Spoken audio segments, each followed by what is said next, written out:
T20 world cup final का बुखार हर पाकिस्तानी पर सवार। कौम बड़ी स्क्रीन पर बड़े मार्के से लुत्फानंदोज हुई।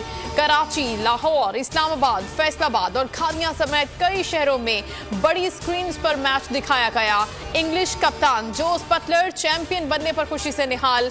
कहा पाकिस्तान ने बेहतरीन खेल पेश किया। पाकिस्तानी कप्तान बाबर आजम ने कहा कि शाहीन आफरीदी की इंजरी से नुकसान उठाना पड़ा।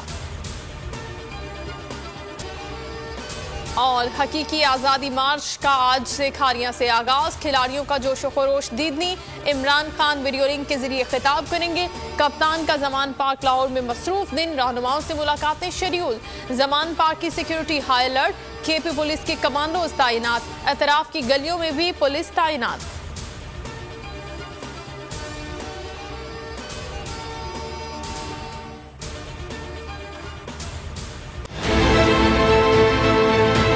अच्छी कवरेज की है। ये मार्च की तो जबरदस्त कवरेज थी। बॉल की प्रॉब्लम सबसे बेस्ट थी।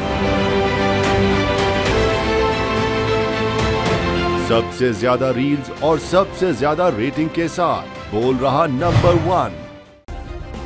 सब्सक्राइब करें और बेल दबाएं ताकि कोई खबर रह न जाए।